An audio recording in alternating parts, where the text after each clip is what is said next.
Completely hidden away on the south coast of England is a small country park with an exceptional recent history. Today we are exploring Samphire Hoe Country Park, located 2 miles west of the cross English Channel port town of Dover. Now don't worry if you've never heard of this place before and you live in the UK. Most people haven't. Even some locals to the Kent County have never heard of it.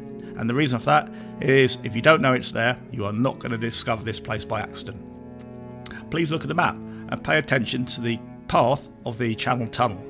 Samphire Hoe's existence is completely interlinked with that of the Channel Tunnel. Looking down from a drone view, you can see that the park is located at the base of Shakespeare Cliff, one of the famous World War II White Cliffs of Dover, and is actually a spit of land about 2.5 kilometres long and about 800 metres out to sea. Now you can see why I describe it as hidden. The park cannot be seen from the mainland or from the town of Dover.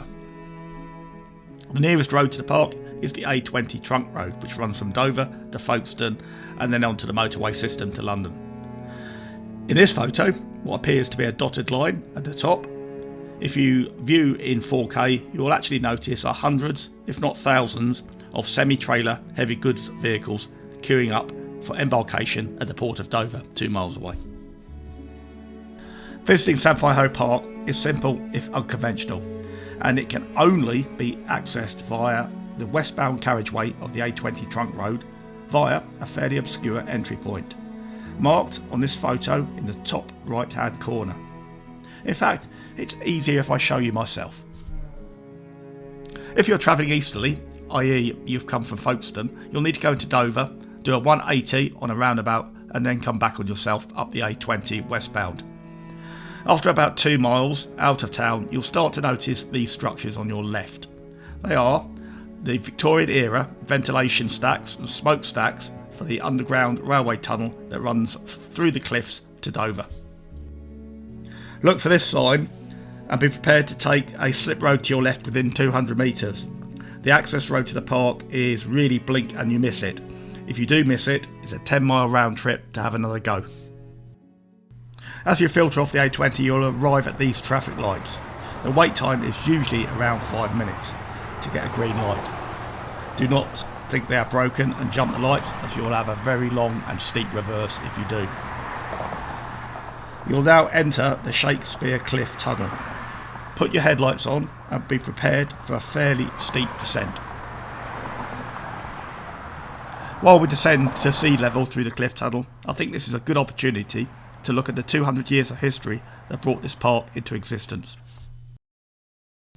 Humans have been crossing the Strait of Calais, that's the shortest sea link between Great Britain and the European mainland, for over 2,000 years. And in the 1st century AD, a Roman lighthouse was constructed on the cliffs overlooking Dover to aid the journey. But until very, very recently in human history, this crossing has only ever been possible by boat. It was French mining engineer Albert Mathieu Favier who in 1800 first proposed mining under the sea to join England and France.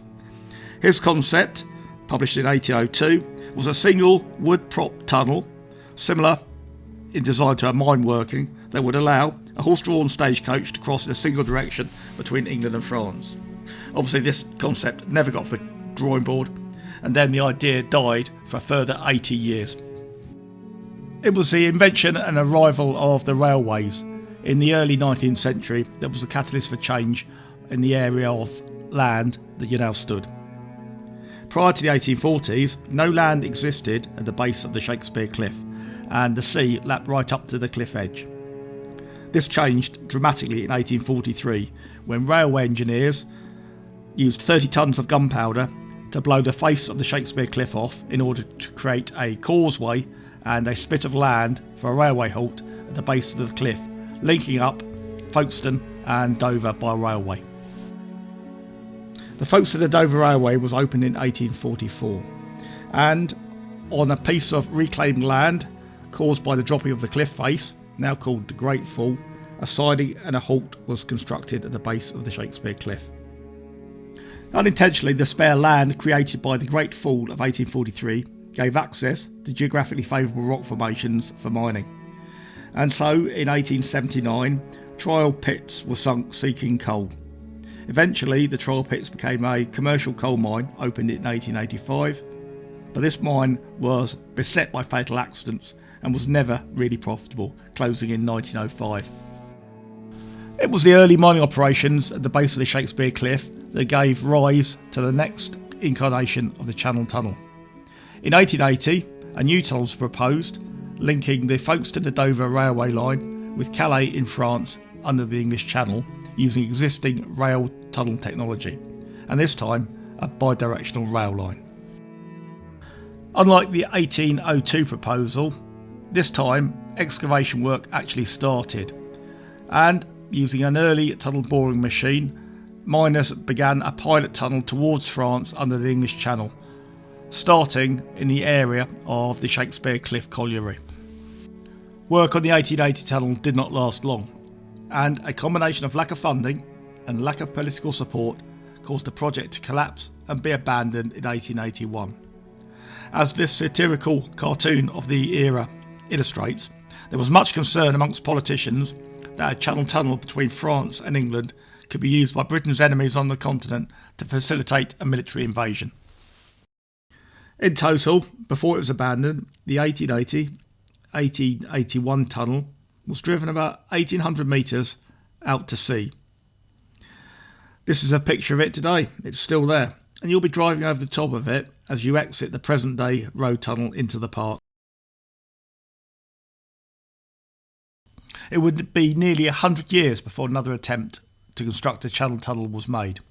In the early 1970s, the UK and French governments agreed to start construction on a rail link under the channel between Dover and Calais. On the English side, the works would be commenced more or less in the same location as the failed 1880 attempt. But first, a road tunnel for access for construction traffic was needed, and this was built in 1974, descending from the A20 trunk road down to the base of the Shakespeare Cliff. And it's in that tunnel that you're travelling at the moment. In mid-1974, construction and tunnelling got underway properly, with an access adit tunnelled into the Shakespeare Cliff quite close to where the road tunnel exits today. And inside that, the initial main tunnel enabling works got underway. But the political situation in the UK was very different in the 1970s to today. Back then, transport and heavy industry was still largely state-owned under a socialist model known as nationalisation. And therefore, it was the UK government itself that was funding the tunnel works directly with taxpayers' money. And set against a period of deep recession and industrial decline, the tunnel was seen largely as a waste of money and a white elephant by the media, the public and political opposition. By 1975, bowing to the inevitable, less than a year into the project, the UK government, in deep financial crisis, pulled the plug on the project, much to the anger of the French government. The abrupt cancellation of the 1975 tunnel project due to lack of government funding was seen as a national humiliation by later UK governments. But they too were reluctant to commit the tens of billions of GB pounds required to resurrect a tunnel project.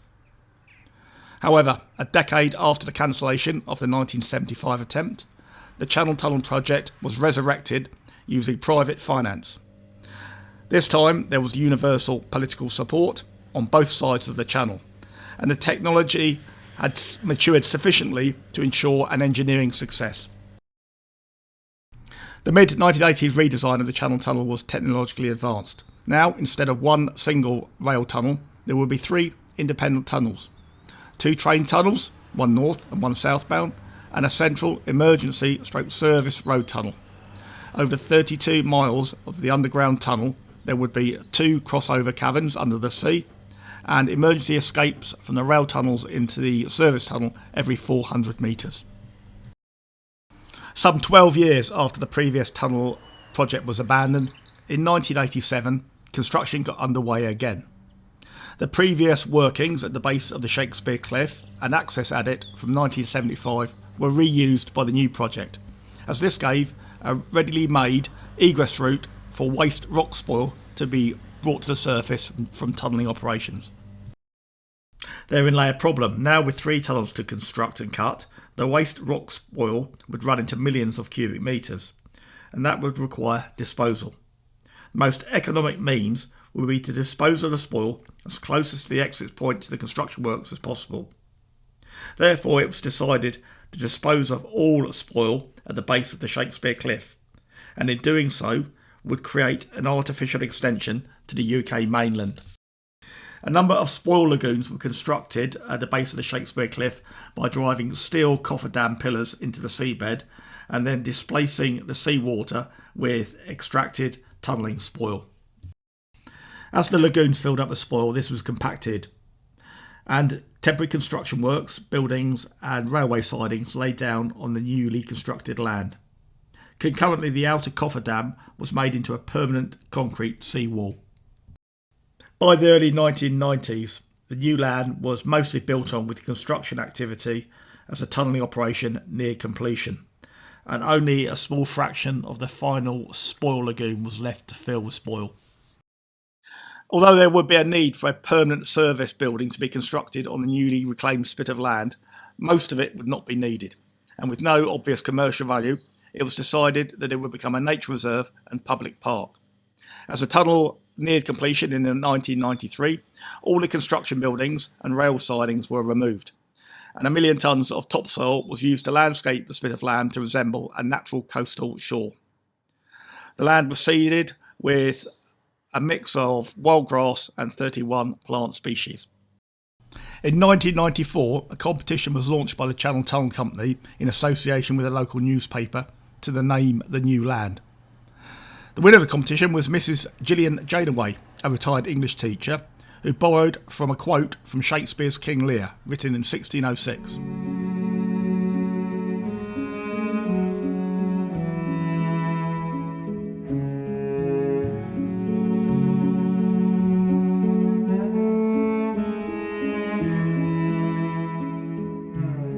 And so, in late 1994, the new addition to the English coastline was named Samphire Hoe. Samphire is a small coastal plant, taken directly from the Shakespeare quote and found on chalky downlands on the southern English coast. Hoe is the Old English term for a piece of land that sticks out to sea. Yes, for my American subs, it's one of those unfortunate British words that means something completely different in American English. This is a present-day drone view. On 17th of July 1997, Samphire Hoe Country Park opened to the public for the first time. The artificial land, created by railway tunnelling operations over a period of 200 years, today is a biodiverse 50-hectare wild grass nature reserve, bordered by a 2.5 mile long concrete seawall. Despite being hidden away, it still receives around 100,000 visitors every year. So that concludes our physical journey through 500 metres of cliff tunnels and our historical journey through 200 years of history to bring us to the present day Samphire Hoe Country Park. Don't be alarmed by the high security fencing, the CCTV and the various signs warning you not to stop your vehicle as you exit the tunnel. I'll explain what these are in a minute. Just keep driving, about another 500 metres or so down the road and you'll come across the main car park. There are no entrance fees at Samphire Hoe Park, but if you're parking your car, it will cost you a very reasonable 50 pence an hour to do so by pay and display.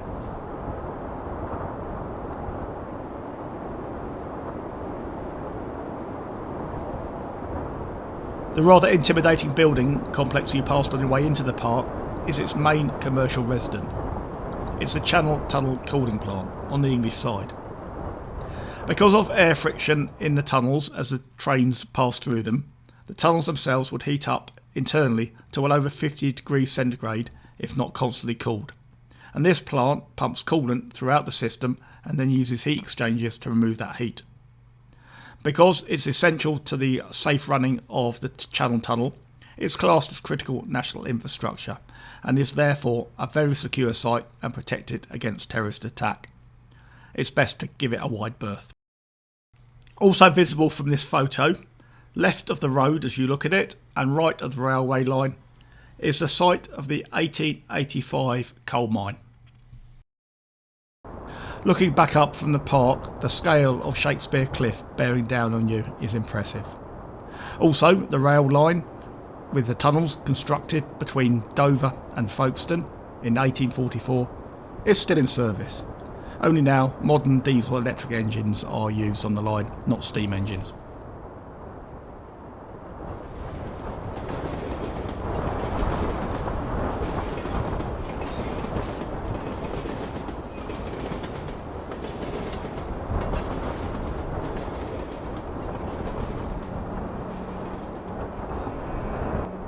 The park is exposed to full and often harsh sea weather all year round and is very windy on the best of days.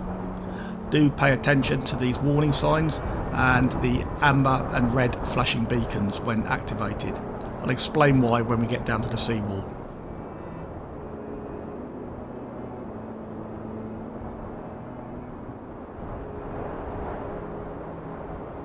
Even in the super safe environment of late 20th century construction, the building of the Channel Tunnel was not without risk and accidents, and unfortunately, in total, 11 construction workers would lose their lives building the Channel Tunnel between 1986 and 1992. You can find a memorial to them overlooking the English Channel near the footpath to the seawall. Heading down from the car park towards the southern seawall, you will encounter one of the few man-made landmarks in the park. This structure is known as the Samphire Tower. Although looking like a heritage building from the 1800s, it is actually fairly new, built in 2004. The tower is an art installation by artists Johnny Easterby and Pippa Taylor. Its function is actually a marker on the National Cycle Network. The Samphire Tower is inspired by old coastal lookouts and fishermen's shacks, and stepping inside provides you with a bit of a break from the fierce off-sea winds.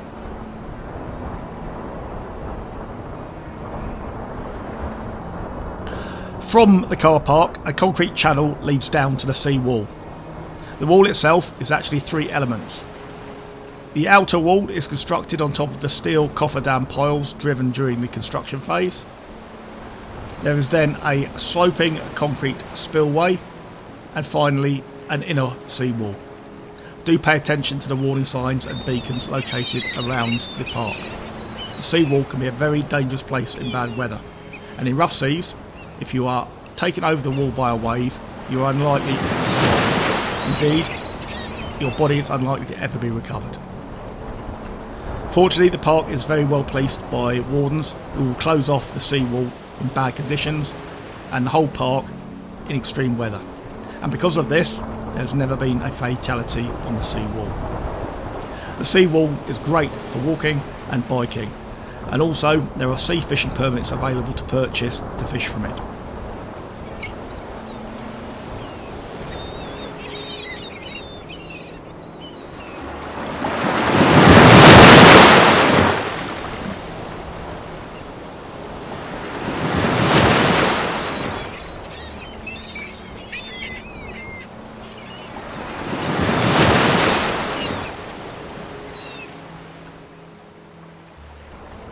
If you wish, you can exit the park at the western end and then follow the coastal footpath towards Abbots Cliff, or just walk along Samphire Beach. This is the view back towards the park from Samphire Beach, and you can see the construction of the outer seawall, the concrete wall on top of the steel pilings from the construction phase.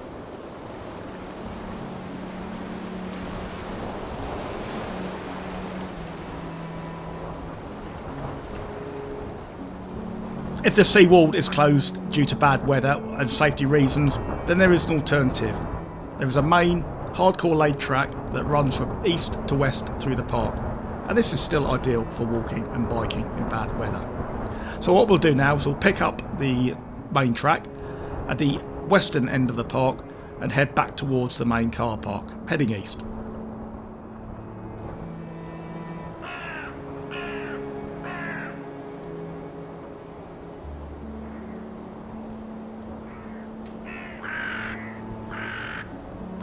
From here, if you look up to the top of the Shakespeare Cliff, actually at the apex of the cliff, you will see two concrete low-level structures. these are the remaining 2 observation posts of the World War II coastal artillery posts. In the early 1940s, coastal artillery batteries were established all along the English coastline to defend against Hitler's invasion of the UK, codenamed Operation Sea Lion. In the Dover area, the batteries not only were able to strike shipping, they're also able to strike German targets on the French mainland. This newsreel from 1942 will give you a taste of what was once here 80 years ago. But there's a reason for her cheerfulness. She knows that now, for every bomb or shell she dodges, the Germans try to dodge half a dozen. Mrs. McEwen symbolizes the optimistic spirit which is the most striking feature of Britain today. Let them do their worst. They'll get it back. Hey! On! Finder on target! On target. High finder on target! Read. First 9,000! 9,000 set. Angle steady.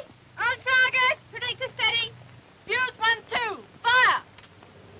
The girls here man the spotter, height finder, predictor, radio location. We aim the guns, and the men load and fire them. We've had some casualties from bombs and splinters, but not as many as the Germans have had from our guns. Fish target! Play! The Hocken Battery, as it's known, at the top of the cliff, isn't accessible from the park. If you want to go and have a look at it, you'll have to go all the way up to the A20 and then walk the coastal path to get to the observation posts. It's worth pointing out as well that the 2 observation posts are only the most visible part of the garrison.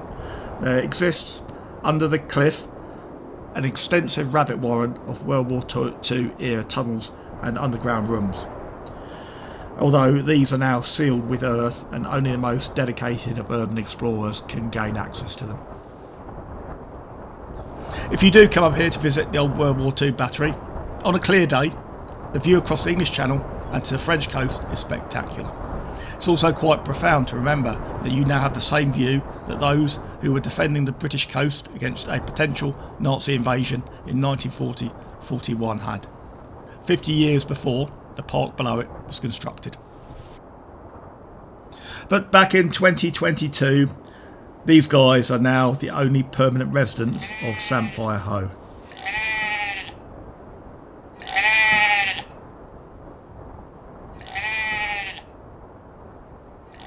It takes about 30 to 40 minutes to walk the entire length of the park along the seawall, and a full circumnavigation will probably take you about an hour and a half at a reasonable pace. We're now heading back towards the main car park from a westerly direction. These buildings are the park main admin offices, and there's also a shop selling ice cream and coffees, public toilets, and the building on the right is a conservation education centre. The park closes at dusk, and as the light is now failing, it's time to grab our car and head off home.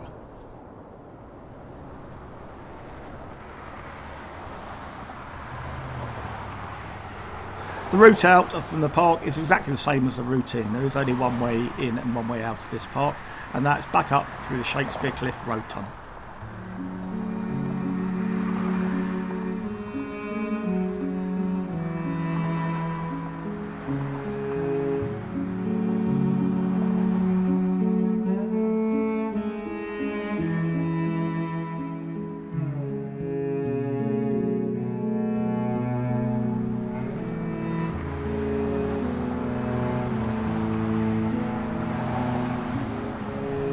As well as show you the route back up through the Shakespeare Cliff Tunnel, I just want to give you a few pointers for exiting the park. When you get to the end, you must turn left. The carriageway is one way. You can try and turn right, but you will find yourself very quickly a French lorry driver's hood ornament. When you get to the top, there is a barrier. This barrier does not signify any right of way. When the barrier raises, you must check right for oncoming traffic before you join the live carriageway. Be warned, this is a very fast road and you will need to accelerate quickly to match the speed of the oncoming traffic. And now that concludes our tour of Samphire Hoe Country Park. Hope you enjoyed it, and I hope you intend to visit someday. Goodbye.